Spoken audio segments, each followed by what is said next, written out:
지구는 10장의 암석판이 표면을 덮고 있습니다. 이 암석판의 경계가 충돌해 변형을 일으키는 것을 조산운동이라 합니다. 이 조산운동이 활발하여 대서양과 인도양이 확장되고 태평양이 좁아지면서 현재와 비슷한 대륙의 형태가 나타나기 시작하던 신생대 제3기와 이후의 제4기 사이에서 울릉도와 독도는 깊은 해저로부터 솟아올랐습니다.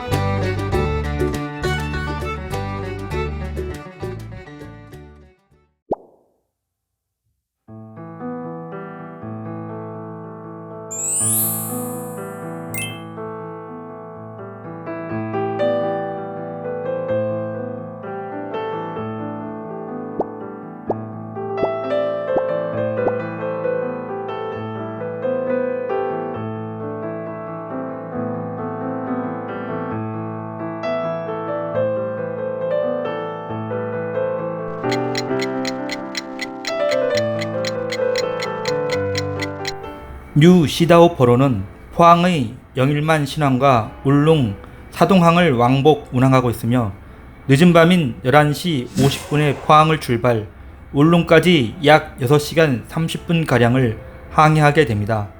이 뉴 시다오 포로는 19,988톤급 카페리선으로 항해 속력 20.3노트로 운항하며 이용을 하기 위해서는 울릉도를 오가는 다른 쾌속선들과는 달리 포항 영일만 항에 있는 포항항 국제여객터미널로 가야 합니다.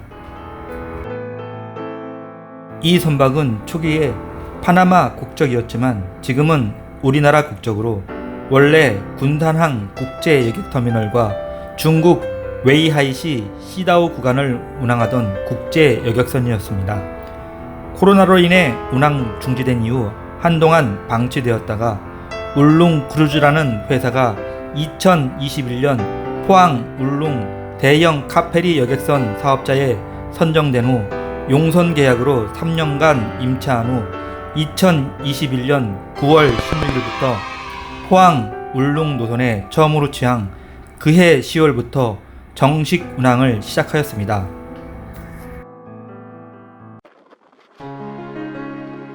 신라장군 이사부와 조선의 어부 안영복이 역사에 얽혀 오르내리는 울릉도는 경상북도 울릉군의 본섬으로 대한민국에서 9번째로 넓은 섬입니다.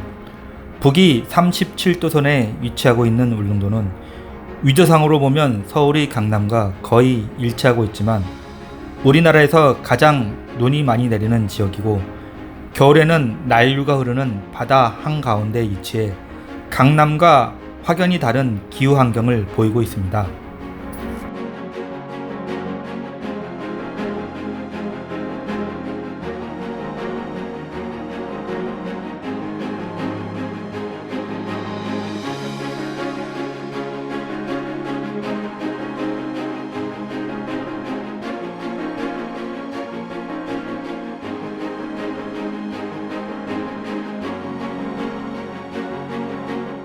울릉도가 육지에서 좀처럼 보기 어려운 기암괴석이 널려 있는 것은 바다 밑에서 솟구쳐오른 화산섬으로 섬 전체가 하나의 지질 화석이라고 보아도 과언이 아닐 정도로 지질 작용의 흔적이 생생히 살아있는 곳이기 때문입니다. 울릉도의 이런 환경은 관광산업에 활용된다는 점뿐 아니라 교육적 가치 또한 높아 정복과 지배라는 대립적 구도에서 벗어난 자연과 인간의 지속 가능한 공존을 위한 곳으로도 의미가 크다 할 것입니다.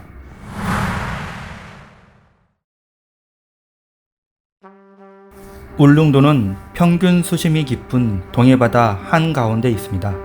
따라서 육지 해안선과 달리 바다를 매립하기 까다로운 조건을 갖고 있습니다. 이러한 울릉도에 총 사업비 6,600 51억 원에 이르는 울릉공항이 건설되고 있습니다. 울릉도 사동항의 2025년 완공 예정인 울릉공항은 활주로 길이 1200m의 여객터미널 계류장을 두고 50인승 항공기가 취항할 수 있는 공항입니다. 이 울릉공항은 우리나라 최초로 도서지역에 건설되는 소형 공항으로 무인 수속 시스템을 도입한 최첨단 공항이 될 것이라 합니다. 섬과 섬 사이 바다를 매립해 건설된 인천공항의 경우 매립해야 할 평균 수심이 1m 정도로 얕았던 데 반해 울릉공항의 경우 평균 수심이 23m로 깊이 흐르는 바닷물로부터 돌과 흙이 빠져나가는 것을 막아주는 기초공사가 필수적입니다. 게다가 200년에 한 번 있을 수 있다는 높은 파도에 대비해야 하는 방파호원까지 만들어야 합니다. 공항 건설이 어려운 울릉도의 지형적 특성으로 인해 울릉공항 건설에는 케이슨이라는 특수한 구조물이 설치됩니다. 이 케이슨은 최대 높이 27.5m, 최대 중량 16,000톤이라는 엄청난 크기와 무게를 가진 구조물입니다. 대부분 산지인 울릉도에는 이 거대한 구조물을 제작할 공간이 없습니다. 따라서 속이 빈 박스 모양의 케이슨을 포항 영일만항에서 제작하고 물에 띄워 배를 이용해 끌고 간 뒤 하중이 나가겐 후 일정한 깊이로 침하시켜 설치할 계획입니다. 방파호항과 활주로 등을 이루기 위해 울릉공항에 사용될 케이스는 총 30개로 총량을 따지면 12층 아파트 총 90개 정도가 될 것이라 합니다.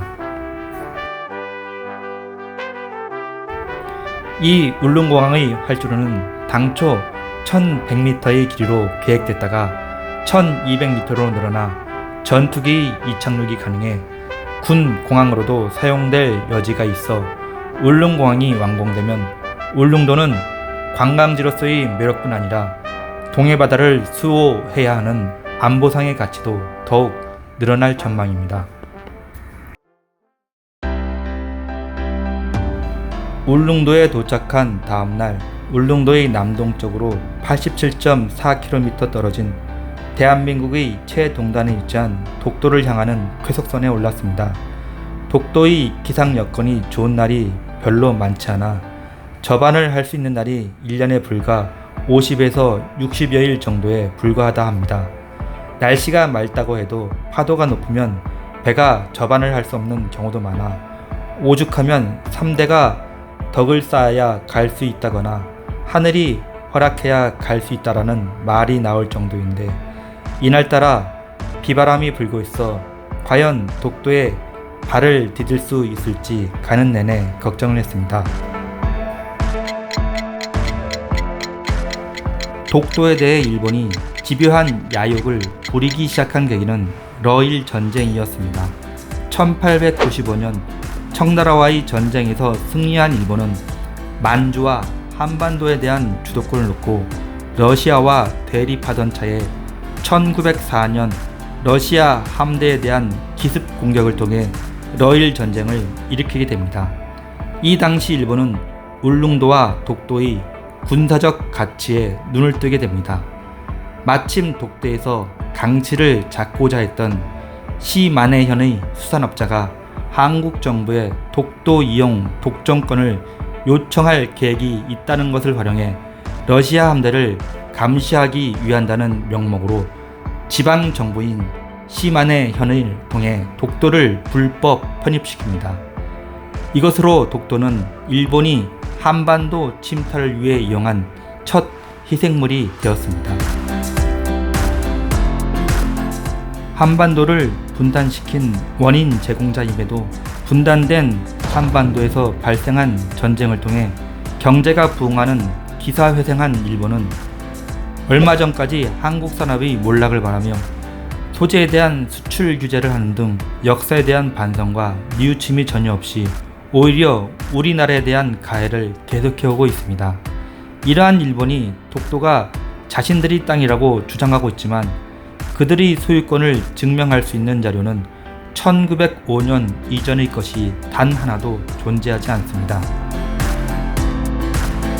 독도가 우리나라의 영토라는 증거로는 1145년 삼국사기, 1454년 세종실록 시리즈, 1770년 동국문헌비고, 18세기 동국 여지도 등의 국내 자료가 있고, 1946년 연합국 최고 사령관 각서 제677호는 일본의 행정관할구역에서 울릉도, 독도, 제주도는 제외한다고 기록된 문서와 얼마 전 스페인 국회에서 우리나라 대통령에게 보여준 조선 왕국 전도처럼 독도가 한국의 영토라는 국제적 자료가 있으며 세계 곳곳에서 이러한 증거 자료들이 계속 나오고 있습니다.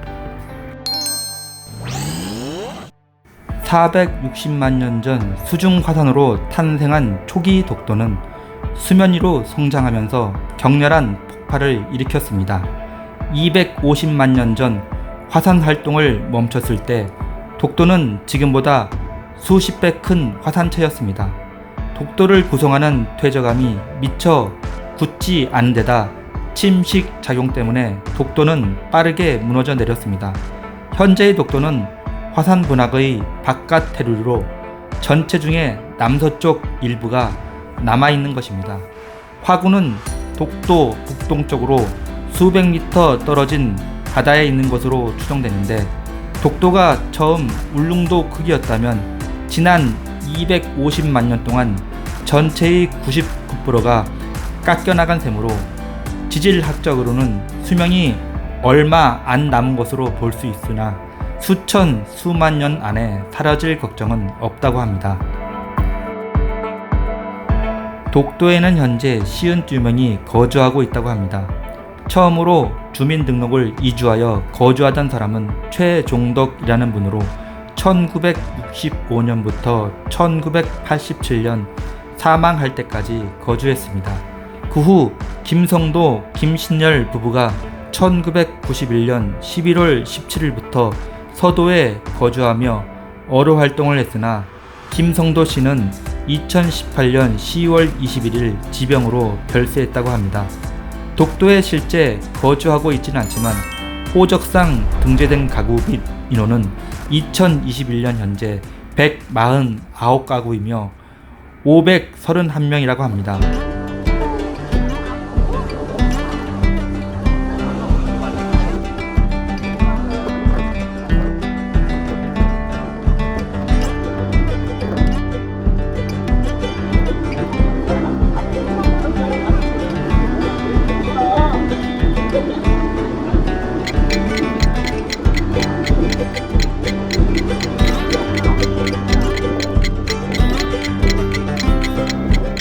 이상으로 영상을 마치려 합니다. 지금까지 시청해주셔서 감사합니다.